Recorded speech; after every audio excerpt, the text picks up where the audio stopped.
అలాంటిది చిన్న చిన్నగా ప్రభుత్వం సహకారంతో మనం కూడా ముందుకెళ్ళి ఇది కలిసి కట్టుగా చేయాల్సిన ఒక ఉద్యమం. In all the sectors, not at one sector, in all the sectors, women have to collage, combine, like-minded, take small targets, చిన్న చిన్న విషయాలు తీసుకొని వాళ్ళ ఊర్లోనే. నేను మొన్న ఒక విలేజ్ వెళ్ళాను, అక్కడ పరువు హత్య జరిగింది. దాని గురించి ఎవరు మాట్లాడలే. ఎక్కడో హైదరాబాద్లో వాళ్ళు ఉన్న వాళ్ళు ఎందుకు మాట్లాడాలి?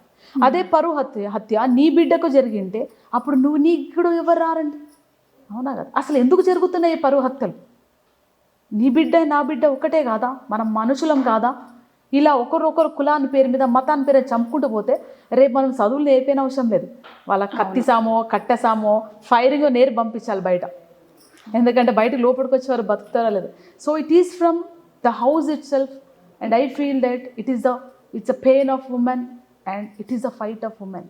స్త్రీలు ముందుకు వస్తేనే అందరూ తోక జాడి వచ్చేస్తారు.